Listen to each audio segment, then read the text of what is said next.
Hi everyone, and welcome to the Mind Massage of the 16th of July 2021. And we're back after, what has it been, 2 or 3 weeks, with many different activities.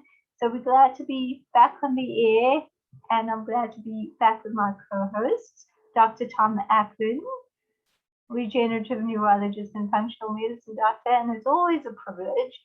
So today the title of our mind massage is There is an I in Unity. It's quite a privilege for me too. Thank you, Hasina. I'm looking forward to the transformation of I into us. Yes. But whenever one thinks of something like unity, one thinks of the togetherness without actually giving any heed to, well, what about me in the togetherness, and why is that so important? So as many people know, we've been having a really challenging week in South Africa. We have just gone through some riots and looting and a whole lot of crisis in our country, which is very complex. And we woke up about, I think it was a little less than a week ago, and in certain parts of the country there had been rioting, but it escalated to the point where earlier this week we thought, well, how are we going to get basic necessities? How are we going to get food? Because the roads were closed and there weren't any trucks or couriers coming through to deliver supplies. Refineries were closed. We didn't have any petrol or gas, as you know it. And it was just a situation that no one anticipated. It was quite scary. In some places, the rioting was very near people's homes.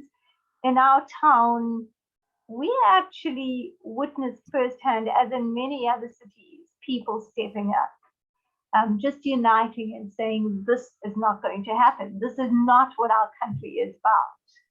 And that has been really encouraging. And Tom, I've been talking. I've been so impressed. I have been so impressed, touched that you've shared those stories with me over the past couple of days. And I so admire what it looks like when people go through hard times. And it's almost as if, and we've all got our different flavors of hard times, right? And you asked a beautiful question earlier, and I've watched you navigate from afar a lot of these challenges. And in that place of personal safety that you were asking about, you wrote, what is the individual's contribution to the whole, and what is the contribution of the whole to the individual? And in times of stress and chaos, I think a lot of us are educated into language that suggests, I better get mine, right? I better not run out of such and such, and then all of a sudden, just like the devolution of many collective institutions into personal scavenging, right? And then we violate the sacred nature, the metaphysical nature of the together, of the usness. We violate that by really languaging to ourselves, I energetically don't have enough, and so I better be scared. And we can loot and pillage our own personalities, right? By stepping into that space of scarcity. And to ask a simple question, something like, who will you choose to be? As you put in the agenda, who will you choose to be in the midst of challenging times, the victim or your highest potential?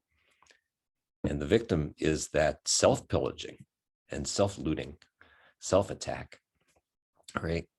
It looks like we're blaming somebody else, but we're putting ourselves into a place where we don't trust that nature of safety, which is the togetherness, that's the collective. And then, so it's interesting in times that It looks like we're being squeezed through the bottleneck sometimes. And we've seen it so often in the past year and a half here all across the globe. And then here's a very inflammatory flavor of it in South Africa this week. And it looks like we're squeezed through, and therein is the blooming of the beautiful flower of people's behavior. They get to choose something else, which sometimes is even surprising. It's certainly, it's inspiring for an onlooker, I think, to look and see that. But what do you think of the idea that we're all kind of surprised sometimes by how well we behave under pressure? Yeah, that is always surprising. I think what you talked about, looting and pillaging ourselves, is, and that being, we always think of it as an attack on ourselves, but it's not really. It's very subtle, where yes, we don't trust the collective, and maybe we don't trust ourselves within the collective to be able to inspire the sort of energy where we can all just give ourselves to the collective. So here we are, and I discovered this on a very literal level, because Shamima and I went to get some supplies, some basic foods, vegetables and fruit. And this was on Wednesday. There was nothing open, even the malls were closed, and there were one or two places open. So one of them was just sold fruit and vegetables. As we got there, we were just so inspired by the organization of the actual store, and how they were closing the gate each time when people drove in, just to make sure that there was some safety. And as we stood in this long line, in my 45 years of life, I have never stood in such long lines before. It was a little jarring, to say the least, to think about, wow, are we really doing this? But as we walked into the store, people's cooperation and their kindness, it was almost surprising. And why should it be surprising?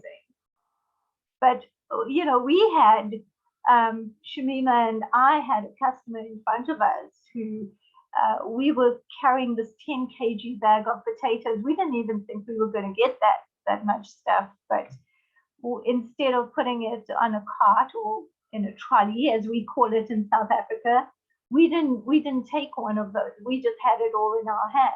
And this guy is standing in front of us, and he turns around and he says, "Wait, I'm going to carry that for you until we get to the till."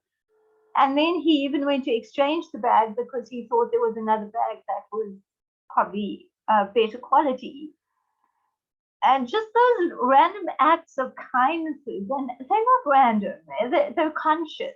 They're conscious acts of kindnesses by people. And we observed that yesterday too, when we went out for different types of supplies, and one or two more of the chain stores were open. People just stood in those lines, and you'd think that they'd be, there was anxiety, but everyone was cooperating and collaborating. And it was just beautiful. It was beautiful to see that. And then you really believe in the whole, the collective, our country, and we start believing more in ourselves. And that feeling of rising. Yeah, just rising. What does that feel like? It actually feels like we get into a rut as human beings, and we believe that we can take things so for granted. So we go shopping, grocery shopping, weekly or however often, and we don't really think too much about it. We just do what we're going to do. But in this case, there is this rising to be better, to give better, to receive better. and just to make sure everyone knows that they're heard and that they matter and that they're valued. Because we, as we suffer the pain of the collective, like we know what the next person, or we have an idea what the next person might be feeling like just because of our own pain. And there's another question, does it take pain to actually make you realize what someone else feels like? It doesn't, but it definitely jars you into an understanding that you maybe had, but you didn't bring to the surface. And that was very interesting. And just to see all the videos and the positive messages and emotions and photos and everything that's shared, I think it all just made us feel like we can do this. We can step up and rise into our full potential. We can rise to be valuable contributors to the whole. I like to bring it back to the inflammatory when you said, is pain necessary? In a physiologic way, the physical body as an evolutionary creature, and we are always getting better, we are always growing. We don't always have a sense of that, right? In a chronic stress state where we're under high cortisol levels, we're under stress hormones, and the body doesn't actually remember that it is getting better and stronger and younger and faster and more evolved, more cognitively alert. We sometimes put a different name on it, right? Sometimes we look to the pain, we look to the inflammatory as something that we have to run away from. And I think that's also a self-looting, right? If I turn off the thing that looks like it's the challenge or the pain, I'm again not trusting my sovereignty, my personal. And then I can't give anything to anybody. And the beautiful card of the day, your quote of the day, I am rising up as an individual to contribute to the whole. The whole is changed by my contribution. I am in the world and the world is in me. And let me share that. Let me share that, and you can talk a bit more about that. There we go. It should be shared And it's now. always true. Just as we are always evolving, just as we are always individually shifting and changing, it is always true that the whole world is changed by my contribution. And if I don't remember that, if I don't focus on it, if I don't have a language for it, then I won't actually see the dynamics of it. If I do remember it, which is hard, right? Because our thought patterns are sometimes trained in other ways. But if I do remember that the whole is changed by my contribution, I really have very little to keep me from rising up. And I think the default human nature is such that we know the world is in us. And so again, it's an attack on self. If I remember this and I hurt you, it is an attack on me, on the wholeness of me, the holographic of me. I love that. Wow. Yes. It's the whole concept of the a drop in the ocean and the ocean being in a drop. That I am you and you are me. And I am honored to be you today. Thank you. I'm honored to be you. Yeah, it's a beautiful concept, and I love how you've related it to the inflammatory in the body. You know, we can look at the situation and say, this is really bad. And we can hide from it, or we can turn off any indications. In this case, in a human case, it would be, well, turn off any articles, turn off the news, turn off, which is not a bad thing in everyday life. but we can choose to be tuned into it too, in a positive way. Just like you were speaking about being tuned into the information and thinking, you know what, the body's doing the right thing. This is an indicator. And I'm so glad that indicator is there because I get to make it better. And I get to forgive myself for all the times that I didn't. And we did such a beautiful meditation this morning with visualizing a taking off of one set of clothes, putting on another sacred set of clothes, and surrendering the old layer that is us by putting those old garments in the fire. That was a great feeling, and it was a sense of honor. I love that. It actually, when we were discussing mind massage earlier, and I didn't want the world to feel like, well, what's happening in South Africa, it's in total chaos. And I said that to you. And after that meditation, we had that taking off the old clothes and, putting on those sacred garments that are who you are. Almost like stepping into your powerful self, into your pure potential. And just that concept, in just that moment, I decided to rise up into who I am. And I realized in that meditation, it was my throat chakra. It was my voice that felt almost silent. And I refused to not talk about it because it isn't about the chaos. We've all had chaos, whether it's personally or on a collective level, on a country or worldwide level this year. I mean, it's been an interesting year, an interesting almost 2 years. But the point is that we get to change our perspective, not turn off the indicators, not turn off what we're looking at, but we get to look at it in a different way and say, yes, I'm in the midst of chaos. We didn't know if we were getting food or supplies or petrol or, what are we going to do? And that part is the scary part. But then comes the rebuilding.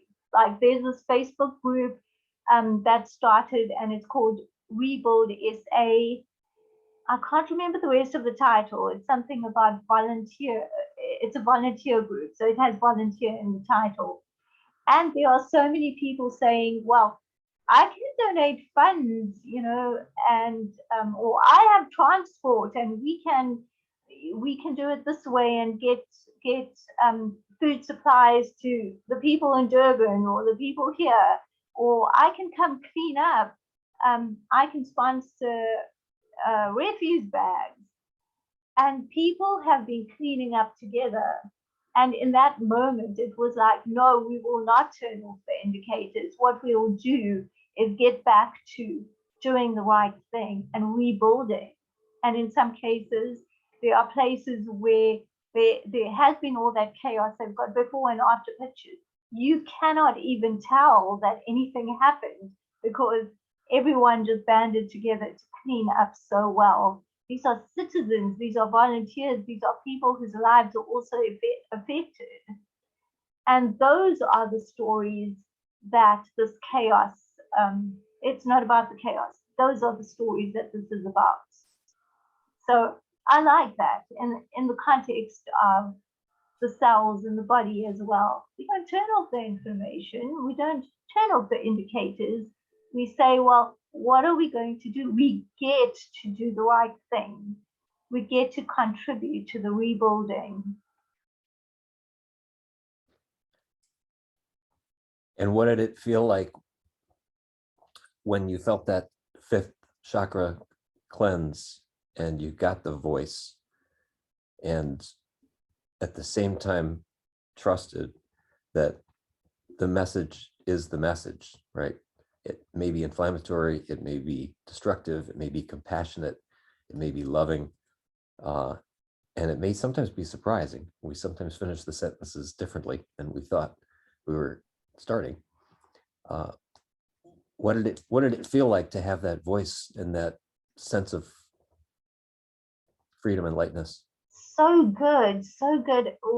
What happened was that throughout this week, and I'll just give you some background to answer the question.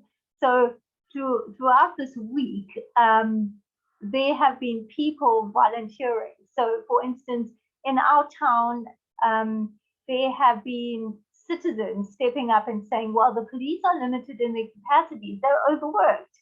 Let's go and help them. We're going to all the entrance points of the town, and we're going to at least keep a check and see if any troublemakers come into town, so that our malls are protected. They're not burned down or something, so that our town is protected. These people have been out in the cold every night, just watching the town. And there's been someone who's been making sandwiches and coffee for them.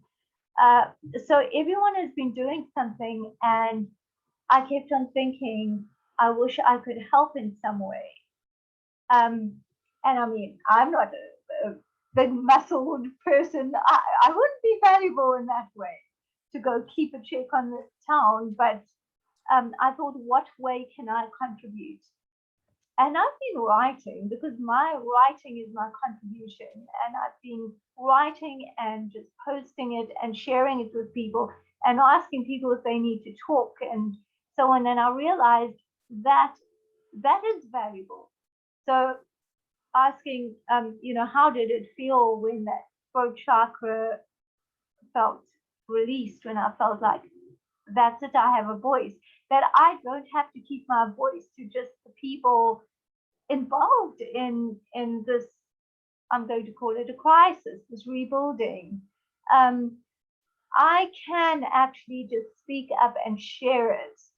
And I was sending an email to Shamima and my email list, and I just wrote about it. And it's not about letting the world know so that they think that there's chaos. It's about letting the world know so that they can see how much hope and life there is, and the fact that no matter what happens, you can rebuild. You can stand there and say, I get to step up into my potential.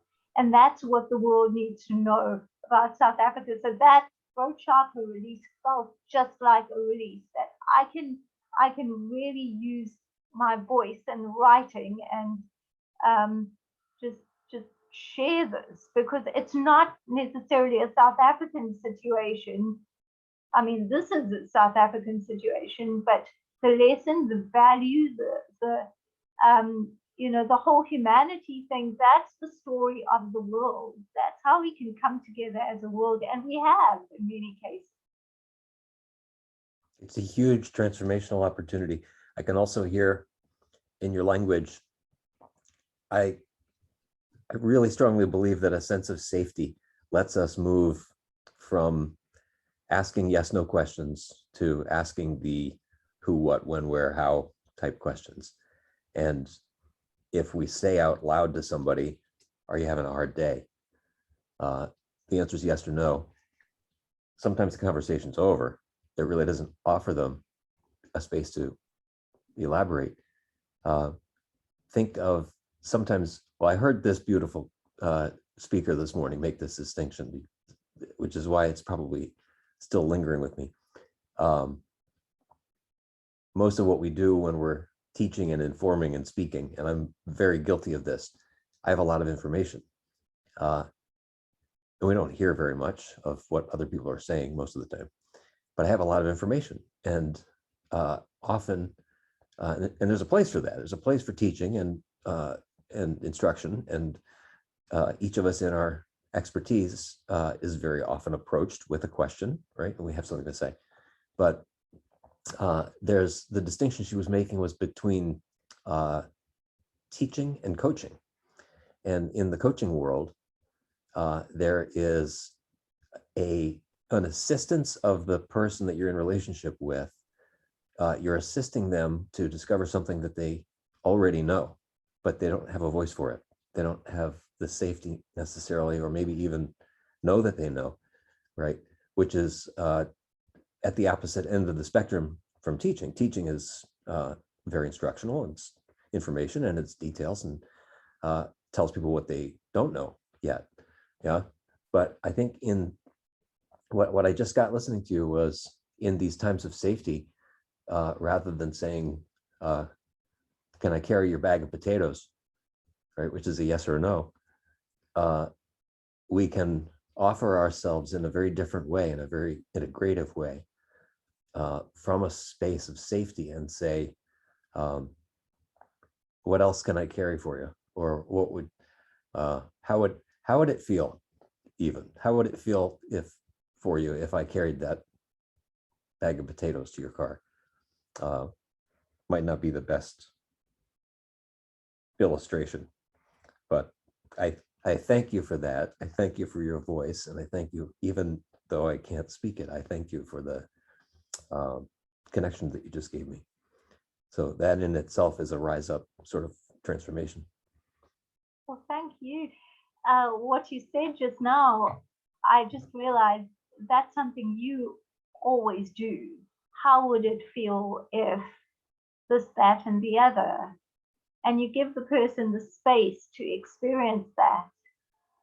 And then you give them the space to just have a glimpse of what that is, and then you step in, and I've seen you doing that, and it's awesome, and it does give people that sense of safety, which is such a key point, because I was actually going to touch on that. We were talking about safety and security, and from the literal situation, I mean, there's a part of you that doesn't feel safe, and you feel insecure, and you think, oh my goodness, like, really, is this really happening? And it's such a deep insecurity that you really have trouble moving past it. So it was like, okay, so how do we give ourselves a sense of safety and security? And maybe that question, what would it look like? How would it feel if I did this, that, and the other, or if you had help with this, that, and the other? And it's not anything forceful that's disempowering or makes the recipient feel like it's more than they can handle to even face. It's just a very gentle, evening question. I've never thought about it like that before, Chung. So thank you for actually bringing that into a safety and security question. Yeah. That's beautifully said. And it also is a little bit of a step forward in the conversation, right?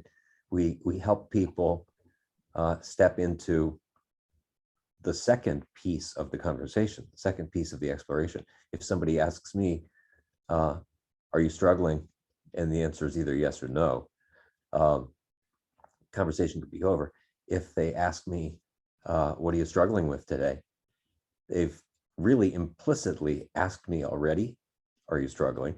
I said yes, but I didn't have to say yes, right? So we can offer somebody that part two exploration without having to go through the discomfort of the part one. What are you struggling with today? You know, and then I have the opportunity to either come clean and tell the truth. If I'm in a place of safe, if I'm in a place of struggle, that's probably a very easy thing to do. What are you struggling with, right? To a struggling person, plenty to say. What are you struggling with, spoken to a very healthy person, also might be a great gift, because we're always struggling with something. Most of the time we're not paying attention to it. And if we think we're okay,